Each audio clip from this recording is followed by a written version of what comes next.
My name is Bria Kelly, and this is Sound Bites. We're here in Oceanside, California, as Chef Sean MacDonald prepares their collaboration dinner here at Matsu. You can kind of hear them cooking in the background.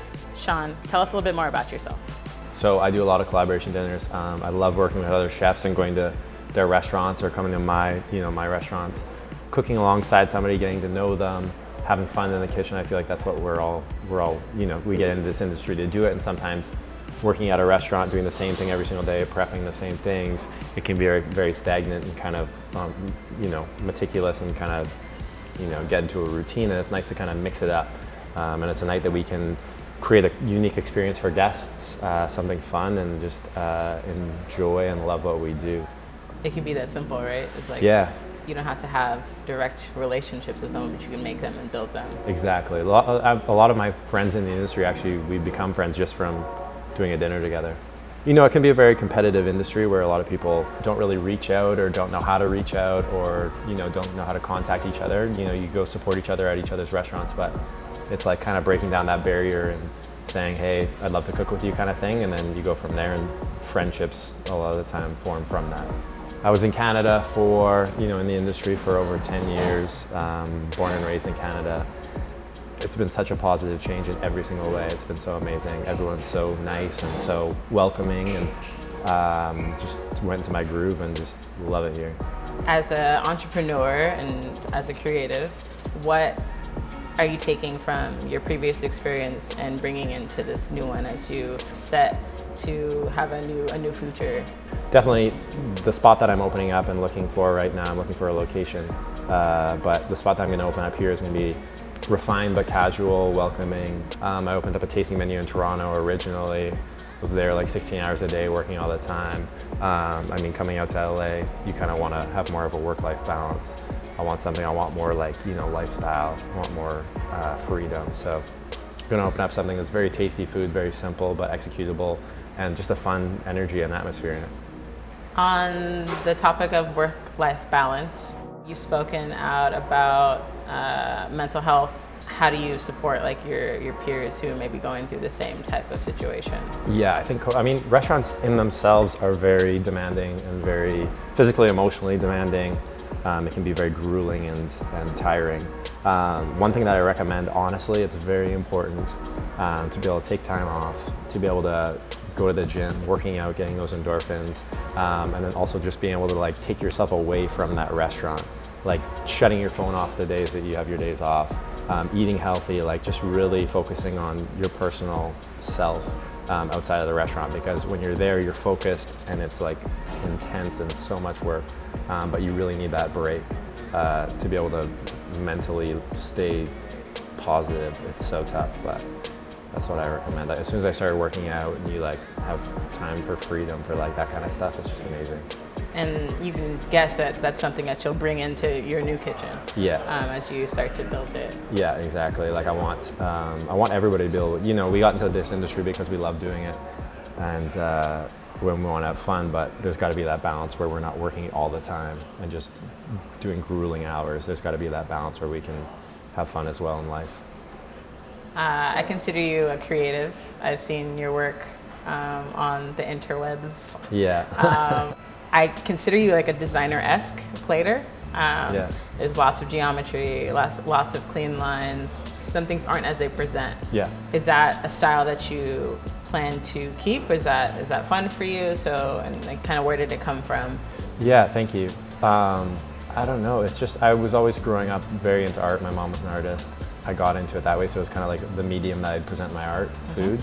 But then when I started going into the geometric kind of shaped desserts, I loved it because it took a lot of technique, a lot of finesse, a lot of manipulation of the ingredients to be able to have them hold up that way and have the perfect textures or the perfect flavors and balance of the dish.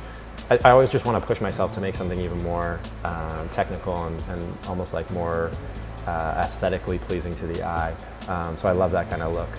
Nice. Let's play a small game. You have the perfect set of ingredients, worldly ingredients, anything you can imagine. Yeah. You have a table full of individuals that have never tasted your food before.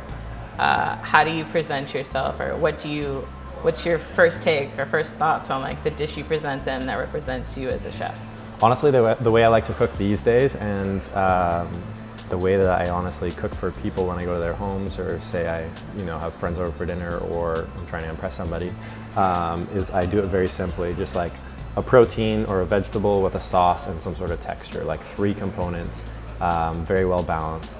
I feel like sometimes there's too much distraction and too much stuff going on a plate, and I just love to cook simply, and almost like Spanish tapas kind of thing, like one thing on the plate, you pick at it, snacky, very tasty, flavor-driven dishes, yeah. And very good ingredients, obviously. Yeah. Starts from that. What's your #1 ingredient that you're like, oh, gotta have it in the dish?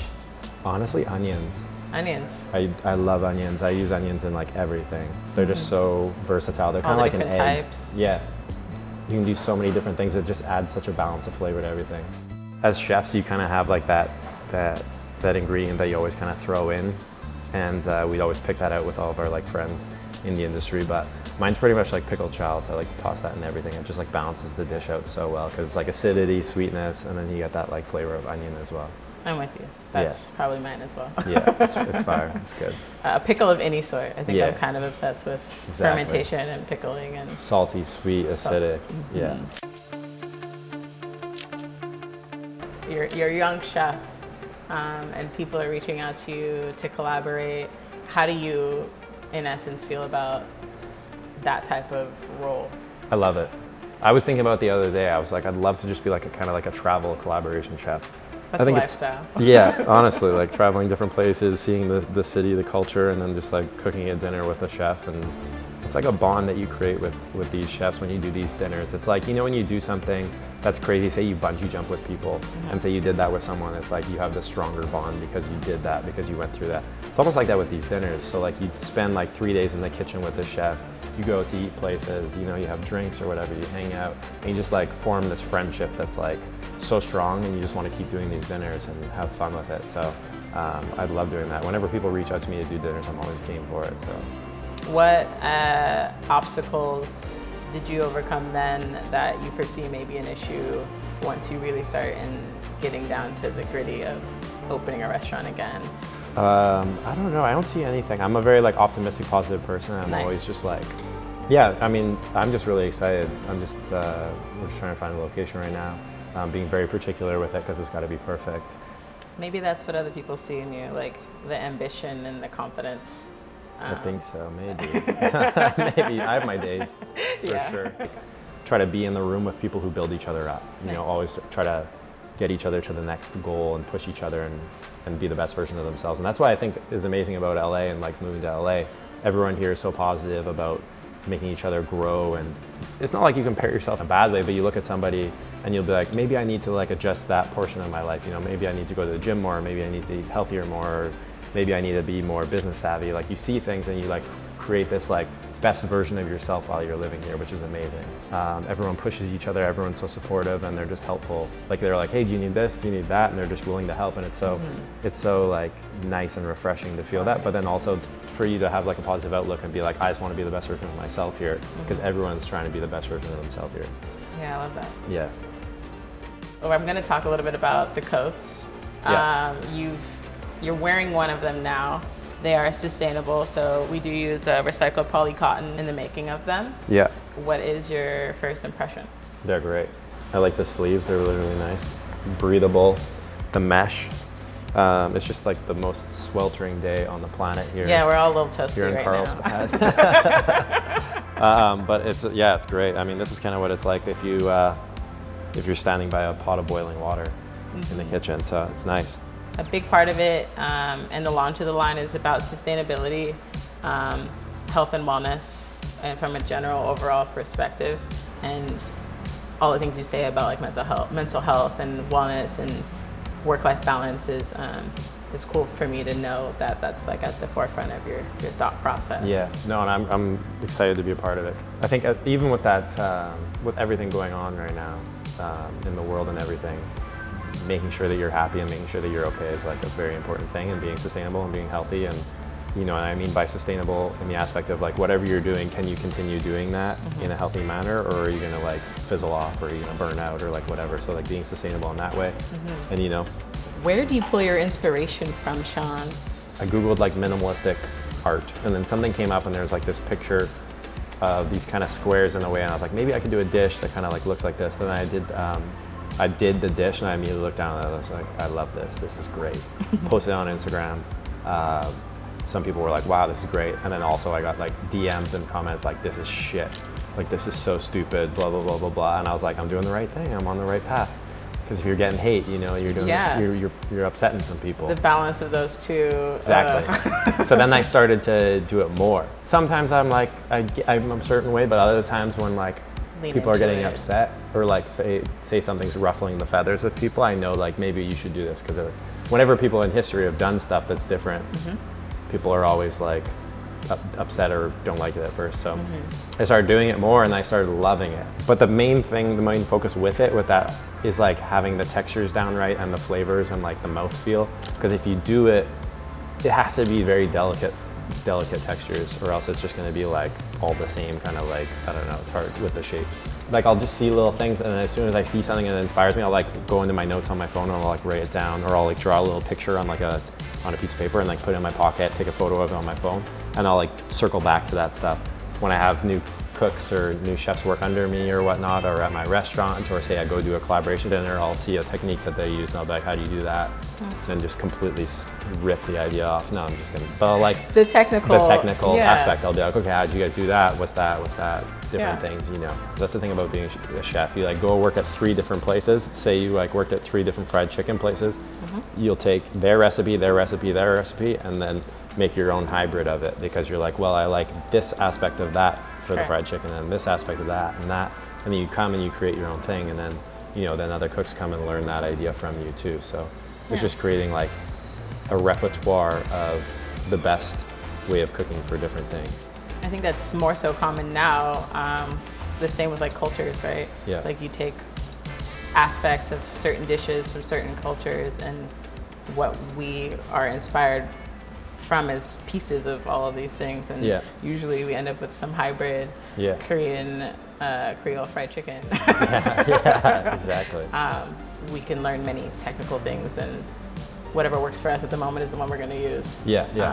For whatever application. Yeah, and as you can see, like food is getting better and better every single day. Like if you look back at old cookbooks, you know, back in the day, we're going back to those recipes and those techniques, and we're like bringing them, but we're taking what we've learned over the years and making a hybrid that's just like locking everything down and making it so perfect. As perfect as we can. Yeah. How do you see your future playing out in the most ideal way?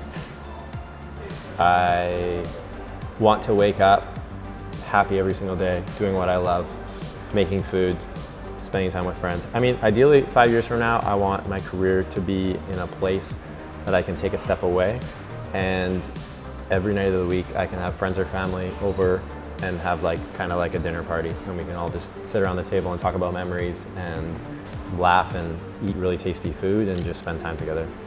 It's like life's a roller coaster, you know? You can't control what's gonna go on, but you just gotta be as positive as you can and as happy as you can in the moment, and just do what you love and like go towards in a direction that you feel will make you the happiest. You know?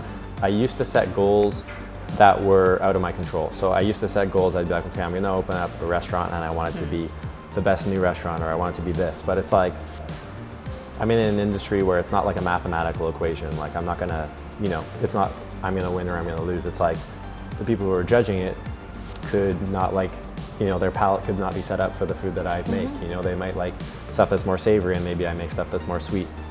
But then I'm letting, you know, my goals I'm setting goals that like are out of my control. Instead of being like, I want to set my goal like I wake up happy every single day, because that is in my control. You know, I can do stuff to make myself happy. It's not like I want to win this award, you know. So it's like changing that mindset.